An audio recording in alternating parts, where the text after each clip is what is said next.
Hello, welcome to Books and Things. Sorry about the long delay in updates. It's the holiday season and things get a bit hectic. I hope you had a happy holiday with your family and friends with high levels of goodwill and cheer and, a good Christmas in general. And now, down to business.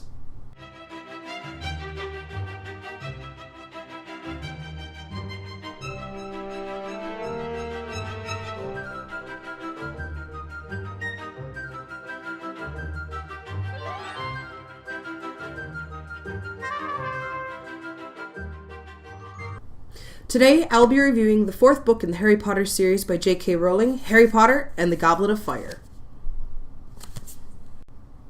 This is a pivotal book in the Harry Potter series. It starts off in a mansion where unknown persons have lit a fire in the old Riddle house, where the Riddles were murdered years ago. The old caretaker goes to investigate and is killed by these strange intruders. Before he dies, he sees a thing sitting in the old armchair and turns to face him, and he dies screaming. This is something that I really love about this book. It starts off with a mystery. It doesn't just start out with Harry sitting on his bed or sitting at the Dursleys somewhere. It starts off by making you wonder what this is. You think you have a pretty good idea, but you really don't know. And you're wondering what it's doing in the Riddle house. The Riddle is the surname of Lord Voldemort. Lord Voldemort is in fact a, what's the word? Acronym, I think it is? No, not acronym. It's scrambled up letters, means Tom Riddle.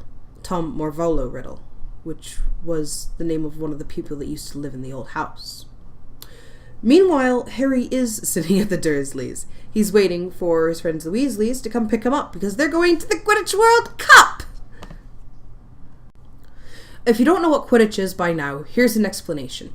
Quidditch is the most popular sport in the wizarding world. It's played on broomsticks, high off the ground, with 7 players to a team, 4 balls, and 6 hoops. The object is for 3 of the players, known as chasers, to get a large red ball known as the quaffle into one of the 3 hoops, which are guarded by the keeper.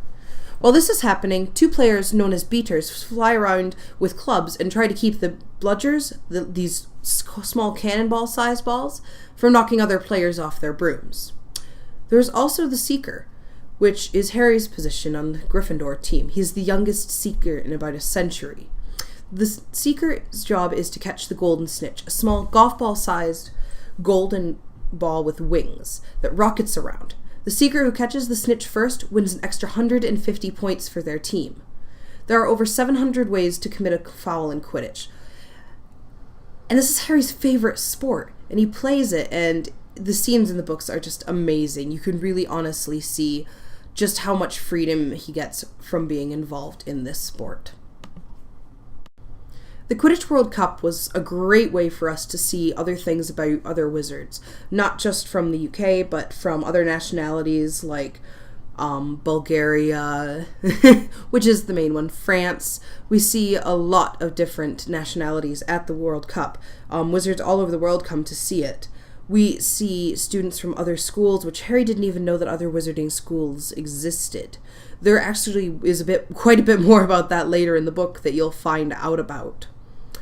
I think this book was perhaps really the most changing of the way the story is read. It's no longer just about Harry and just about Hogwarts and what goes on just at Hogwarts. It's about what happens all over the world and how different things affect it. And one of these main things is when Death Eaters attack these Muggles at the Quidditch World Cup.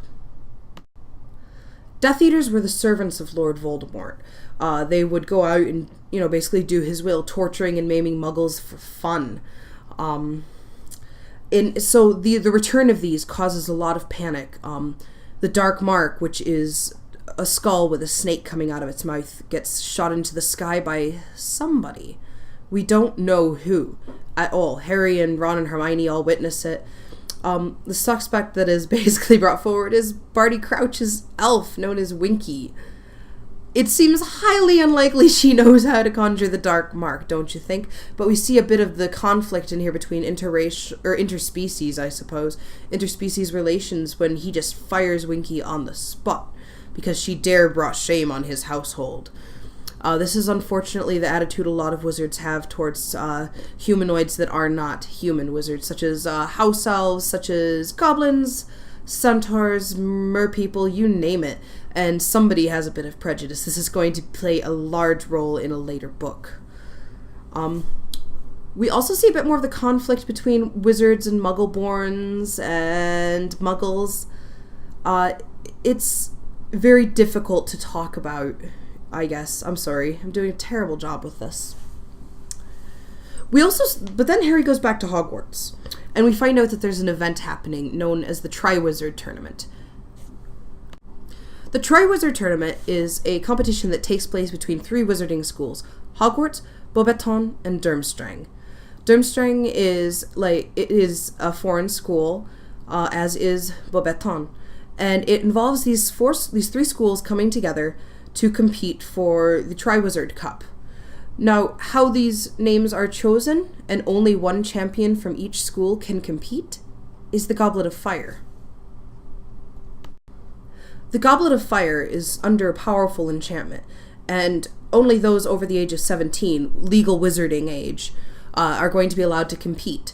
Chosen from the 3 schools are going to be Cedric Diggory, Fleur Delacour, and Victor Crumb, who's responsible for Ireland, well, for Bulgaria getting the snitch and Ireland winning, even though. So, yes, but a 4th name comes out of the cup, which is not supposed to happen. It takes a very powerful bit of magic to fool that artifact. And guess who it is? Harry Potter. Why do these things always happen to you, Harry? Well, I suppose if they didn't, we wouldn't have a very good story now, would we?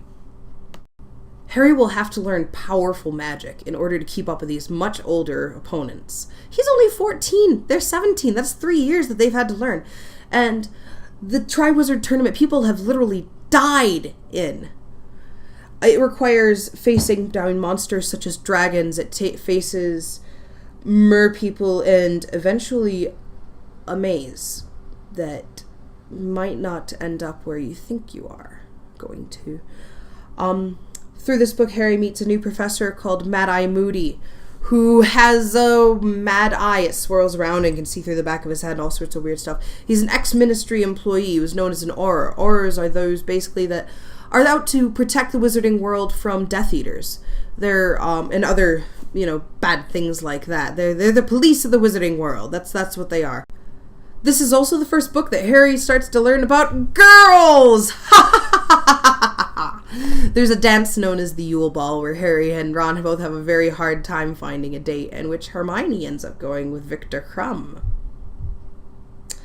It's really interesting to see Harry growing up like this, to going through puberty, especially as somebody that's already been through puberty. It's a little strange to go back and read and be like, oh, you poor awkward fucker. Yeah, so he also has to learn all this powerful magic, and so there's a lot of hours spent practicing. Sirius Black comes back and talks with him and talks him through how to defeat a dragon, and he finds out in the end that things aren't always what they seem, that there was a plot all along out to get him. How else did his name get in the Goblet of Fire? Something that Sirius brings to his attention. I think that you need to read this book. I know I've been pretty splotchy with this review. It's mostly because I'm tired and it's been the holidays. I didn't have all my stuff together. But it tells a lot of the wizarding world. It's going to set up a lot of plot for the further books. Unfortunately, I think this is the last Harry Potter book that I'm going to review because I'm having such a difficult time doing them that I can't do it. I am, however, going to be back soon with another book. And who knows, maybe I'll come back to the Harry Potter books soon. All in all, I think this book was possibly the best written storyline-wise, because the other ones are quite a bit, they get a little, they grow up as you go on. And this one's right at that beautiful age when you still have all the youthful innocence, but none of the bitterness yet. Joe's writing style has gone above and beyond the Call of Duty so far in this. It's awesome. Well, I hope you have a fantastic day, and you're a fantastic person. I'll see you next time. Also, this week's intro was actually made for me by my friend Ben Crawford over on the Fedora Nerd. Link to his YouTube in the description. All right, thank you. Goodbye.